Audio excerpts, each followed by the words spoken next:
Hello class, we are just getting started on step 7/step 8. In the last step we made it so that the monkey would go to the launcher, and if I click the space bar, oops, he would launch. But notice how he just continues and he launches straight up into the sky and we never see him again. We need to fix that so he behaves realistically.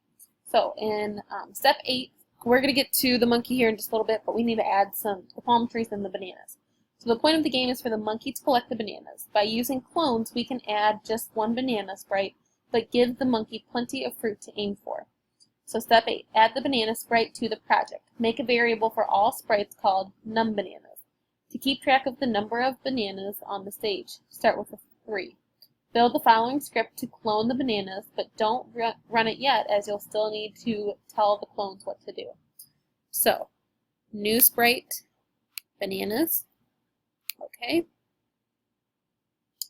And then I need to make my script, and then I will copy that over. So, when the green flag is clicked, I'm going to hide. I'm going to set num_bananas. And actually, I'm going to rename this real quick so that it does that. Oops. Nope. Not that. I'm sorry. Make a new variable, num_bananas, for all sprites.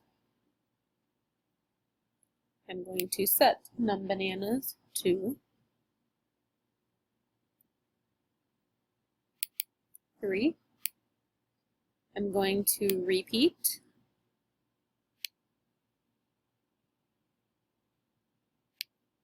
num_bananas, and create clone of myself. Okay.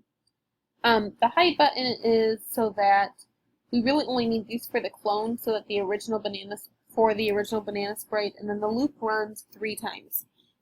Meaning that you have 3 tries to get as many bananas as possible. So, now that we have our new variable, let's see here, we need to clone our banana, which we did. So when I run it, don't see him yet. Now there's a difference between clone and duplicate. Real quick, just read through step 8 again. We've made the clone, but this is not to run it yet because we haven't told the clones what to do yet. So, we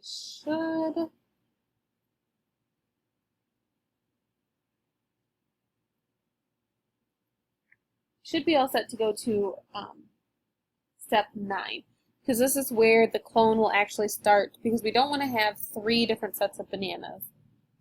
We're going to just make the clone. So go ahead and go to step 9. We're going to add the next script to place each banana clone in a random spot on the right of the stage. This will change how it looks, and you want to make sure that it's not hidden. The clone will wait for the monkey to touch it, and then it will disappear. If it's the last banana, we need it to send a game over message that we'll create later as a new message. So we want to keep this as it is. I'm going to put this up in the corner. And we are going to start when I start as a clone. Go to X. Set size. Set color effect. Show. Wait until.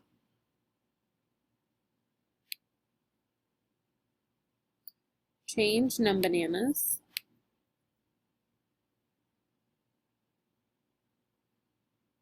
But if then control, and delete this clone.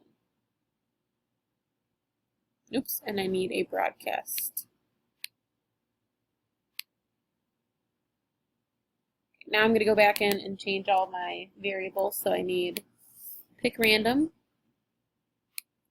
and a pick random. These are 0 and 200. -140 and 140. Set size to, we're going to pick random again, 50 to 100%. Pick random and set color from -10 to 20. We will be touching the monkey.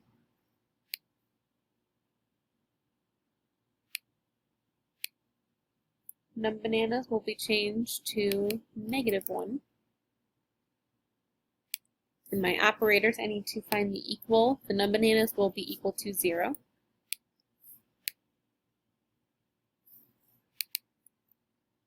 My message will say game over.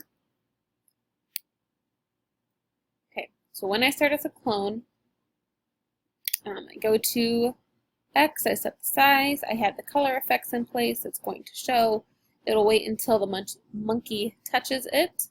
It'll change num bananas to -1, and it will broadcast game over if it is hit from there. Okay, so since we have this new script, the clone, we're going to wait for the monkey to touch it, and then it should disappear like I said. When the last banana is up there, once we hit it, it should say game over message that we've made. So this blue block right here, the ranges are there so that it only sends the bananas to the right of the stage. We don't want it going to the left of the stage over here, otherwise it's going to be very difficult for us to get the bananas. And then the message, game over, just like what we did in the last video with Circle Wars and the cheese chase, we want it to know ahead of time this is what happens, game over, or continue playing. So it needs to have that in its mind of what it's doing. So we're going to go ahead and run the project, and we should be able to get the monkey to collect all of the bananas. There is no script run by game over message yet. So go ahead and click the green arrow, or the green flag, I'm sorry. Notice how you see the 3 of bananas. I'm going to use my arrows. Okay, now remember he does not come down, so you have to aim basically straight at him. A little bit lower. And I have all 3. Now, like we said, there's no script yet for this game over. It hasn't technically caught on yet, so we're going to do that next. Obviously, if you notice, the game is way too easy. We need an obstacle. So we need to add a palm tree sprite to the project. So we're going to drag and drop the tree at the bottom of the stage. So we're going to put it somewhere down here. So we need to find sprite. Let's do things. It should be in here, I would think, somewhere. Palm tree. Go ahead and select that, hit OK. And put him about right in the middle there. Okay. We want to make sure that the tree is on the stage, so that make sure that it's slightly off center towards the left of the stage. This would be about center of the stage. We want it closer to the monkeys on the left hand side here. Okay. Otherwise the bananas will get stuck behind it and the game won't work properly. Okay. Step 12. And also you can move it down a little bit. Notice how the trunk of the palm tree is off the stage. That's okay. We can make our tree shorter by lowering it down on the stage. That way then it's difficult but not too difficult. Okay, now we're ready for step 12. Okay, so at the moment the monkey can fly straight through the tree. We're going to change the script so that he does not fly, and if he touches it, something happens. So try it. He should fly straight through the tree. And we want to make it so that if he touches the tree, something's going to happen. Okay, so touching your palm tree sprite, we need to add, or I'm sorry, on your monkey sprite, we need to add some new parts to it so that when he touches the banana, or I'm sorry, touches the tree, we know that something does not work here. So where it says repeat until touching edge, that's what the current script looks like. We want to change it so that, take this down so you can kind of see what we're doing here. Okay, we're going to have if it touches the edge or if it touches the palm tree. So go into your operators, and let me see, we should have a space or space. Put touching edge, oops.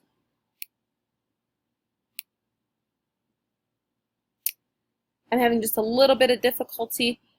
Give me just a second so I can get that set and I will show you the rest. Okay, currently we just learned in in step 12 that we have to add this block that says blank or blank. Now just be very careful. Mine is not highlighting the part that I want it to. There it goes. Make sure that it only highlights that little section right there. Go ahead and drop it so that if it's touching the edge, or we want it so that if it says touching the palm tree here. So get that started. There we go. Okay, that's what I want that to look like. We move launch speed steps and should be able to go from there. Now, the difference between when we looked over here, they have and, or not. Okay, so far most of these if-then blocks in the book have only tested the game on a single condition, such as if touching the cat in Star Hunter game. In this game, though, we realize and we learn that we need two conditions at once sometimes. So touching the edge of the game or touching the palm tree. This sets the condition so that a lot of times in coding, you want to combine things. So in Scratch, those green operator blocks do that job. And you'll see the words and, or, not. And in any programming language, those are special symbols that mean they do the same job. Okay, so in our case, and or would be very similar. And meaning it has to touch both of them, or it could mean either or. Okay, not, that would be the only one that means it's false. Okay, so those are just logical operator blocks, and we use those for those types of conditions. Okay, now if we run the script, we should see that the monkey stops flying when he hits the tree, which makes any bananas to the right of the tree impossible to reach. Don't worry though, we'll put gravity in here soon. Okay, so go ahead and try launching your monkey. Obviously when he hits the tree, it'll stop, so go ahead and try. Oops.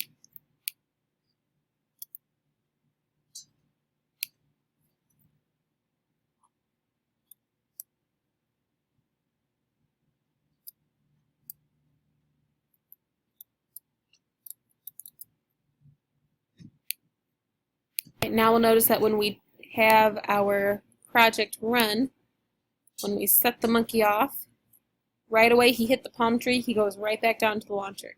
So we'll have to go extremely high, but then he's never going to get the bananas like we said. This will help with gravity once we include it in the next step here. I'm going to stop the video for right now, and we will get on to step 14 when we return.